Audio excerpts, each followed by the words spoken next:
Assalamualaikum warahmatullahi wabarakatuh. Perkenalkan, nama aku Yulita Asyifa Nur Hidayah dengan NIM 250101070204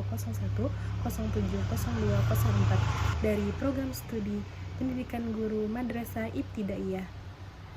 Jadi, akhir-akhir ini banyak sekali masalah-masalah yang muncul, terutama dalam kehidupan sehari-hari. Banyak masalah-masalah yang sering kita lihat, kita dengar, bahkan kita temui di lingkungan kita dan di sekitar kita. Seperti masjid. Masjid adalah tempat ibadah yang sering dipenuhi umat Islam untuk sholat, untuk mendekatkan diri kepada Allah dan berdoa dengan khusyuk. Tapi kebanyakan orang saat muazin mengumandangkan azan, banyak sekali orang yang berbicara tanpa memperdulikan, tanpa peduli mendengarkan azan tersebut.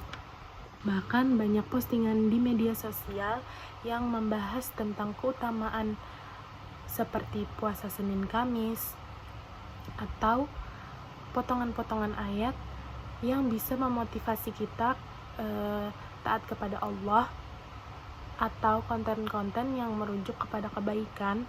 Tapi di dalam komentar, jari-jari orang yang baru selesai bertasbih, baru selesai beribadah, begitu ringan untuk menyakiti hati orang lain dan memfitnah tanpa berpikir. Ada satu video TikTok ceramahnya Buya Yahya. Seseorang bertanya kepada beliau seperti ini, "Buya, yang mana di antara kedua ini yang baik? Ada seseorang yang ibadahnya baik, jangankan sholat wajib, sholat sunnah pun dia kerjakan, tetapi dia kurang menghargai orang lain. Dan yang satunya lagi, ibadahnya kurang, tetapi dia kepada orang lain, dia saling membantu, saling menghargai. Jadi, yang mana yang paling baik?" Kemudian dijawab Buya Yahya, "Keduanya baik." Kenapa jadi keduanya baik? Karena bisa jadi orang yang ibadahnya kurang akan Allah bimbing supaya dia taat kepada Allah, dan yang ibadahnya baik akan Allah bimbing agar dia berakhlak mulia. Lalu dia bertanya lagi, "Siapa yang paling buruk, Buya?" Setelah itu Buya menjawab, "Yang paling buruk adalah kita sendiri." Kenapa jadi kita? Karena kita sibuk untuk menilai orang lain dan melupakan diri kita sendiri. Kemudian Ustadz Adi Hidayat pernah berkata seperti ini, "Jikalau kita ingin mendapatkan sifat ridhonya Allah, maka yang pertama, jaga ibadah. Yang kedua, jaga akhlak. Karena ibadah adalah pembuktian daripada akhlak. Benarnya ibadahmu akan terlihat dari akhlakmu. Salat itu adalah pembuktiannya." Ada ayat yang berbunyi seperti ini, Bismillahirrahmanirrahim, "Innal salata tanha anil fahsya wan munkar." Sesungguhnya salat itu adalah perbuatan yang mencegah daripada sifat keji dan munkar. Jadi apabila kita bisa menghindari dari sifat keji dan munkar, maka itu adalah akhlaknya. Jadi kalau kita perhatikan, ada yang kurang dengan cara kita beragama saat ini. Kayak kita punya dua kepribadian. Di satu sisi bisa kita menangis saat berdoa di atas sajadah karena kita merasa dekat dengan Allah. Di satu sisi lainnya, dan yang paling aneh, setelah kita menangis dan berdoa kepada Allah dan minta ampun kepada Allah, beberapa jam kemudian, mungkin beberapa menit kemudian, pesan kita bisa sangat tajam karena menyakiti hati orang lain dan teman sendiri. Atau kita mengomen postingan orang lain dengan komentar negatif dan menjatuhkan dia tanpa peduli apa dampak ke depannya. Berdasarkan jurnal yang saya ambil dari Jurnal Kajian Agama dan Dakwah yang ditulis oleh Muhammad Fairuz Al-Faruq dan Safia Andi yang berjudul Akhlak Tasawuf menurut Syekh Abdul Qadir Al-Jailani, dan Jurnal Spiritualitas dan Akhlak yang berjudul Pembentukan Karakter Beragama melalui Tazkiyatun Nafs dalam perspektif Al-Ghazali yang ditulis oleh Siti Asyura Trirahayu, bahwa adalah pemisah ini bukan hal yang pisahnya fikih dan tasawuf terjadi karena perkembangan sejarah dan juga paham yang berbeda-beda, di mana fikih mengatur pembentukan perbuatan lahiriah, sedangkan tasawuf membentuk penyucian jiwa dan hati dan hubungan antara kita dengan Allah. Kalau dilihat dari sejarah, pada abad pertama Hijriyah, sebenarnya fikih dan tasawuf itu tidak ada pemisah dari keduanya. Pada zaman Nabi dan sahabat, Islam itu sempurna, bahkan bisa dibilang paket yang utuh. Orang yang salatnya benar otomatis jujur, orang yang wudunya bersih otomatis hatinya bersih. Ibadah lahir batin itu seperti dua sisi koin yang tidak bisa dipisahkan. Setelah itu muncul masalah pada abad kedua dan ketiga Hijriyah, karena semakin meluasnya wilayah Islam dan ilmu-ilmu mulai dipisah-pisahkan agar mudah dipahami. Pada akhirnya fikih fokus pada mengurus urusan luar atau badan kita seperti sholat, puasa, dan zakat, sementara tasawuf fokus mengurus urusan dalam atau jiwa dan hati kita. Ibaratnya fikih itu cara kita bikin suatu wadah, dan tasawuf itu cara kita untuk mengisi wadah tersebut.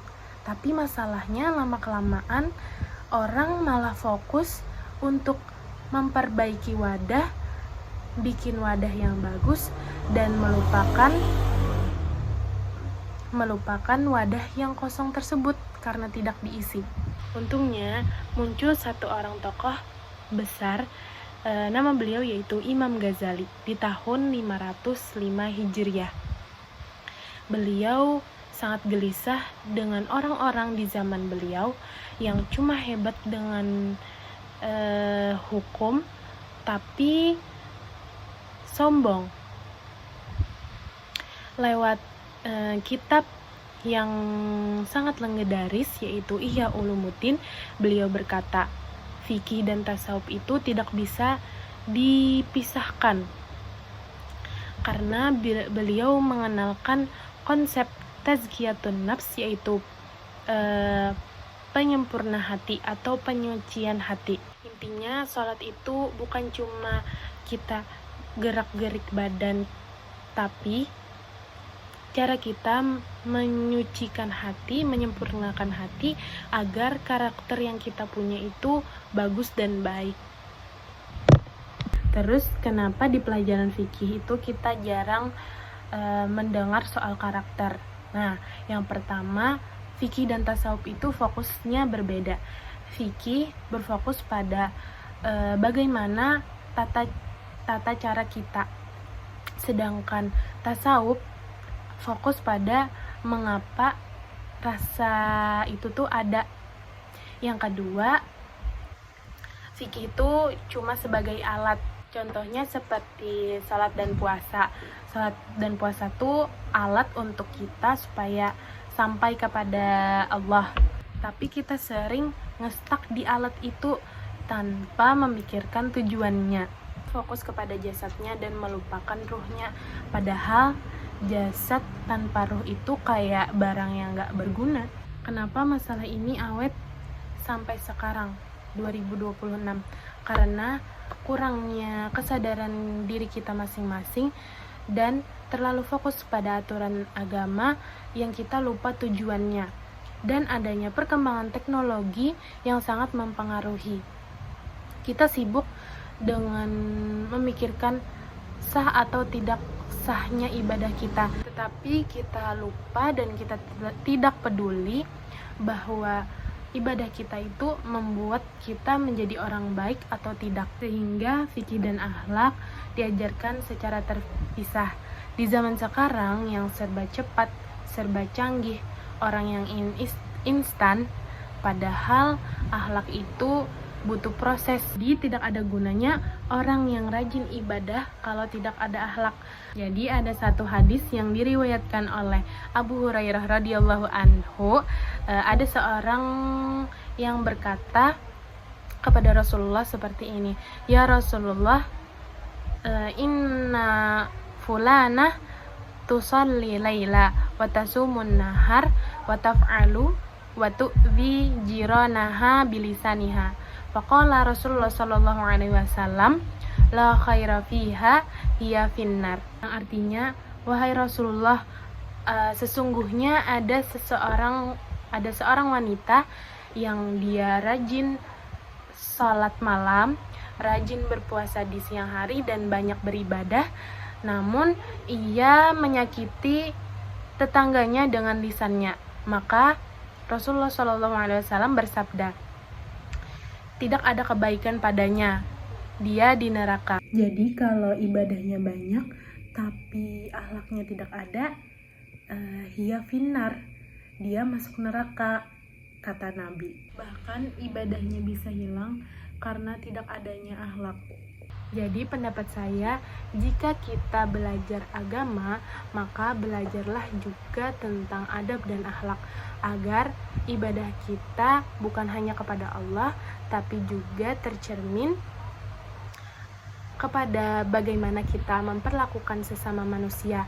Karena Islam bukan hanya mengajarkan tentang sholat, tapi mengajarkan tentang bagaimana kita menyayangi sesama, menghargai, dan menjaga hak orang lain. Sekian dari saya. Wassalamualaikum warahmatullahi wabarakatuh.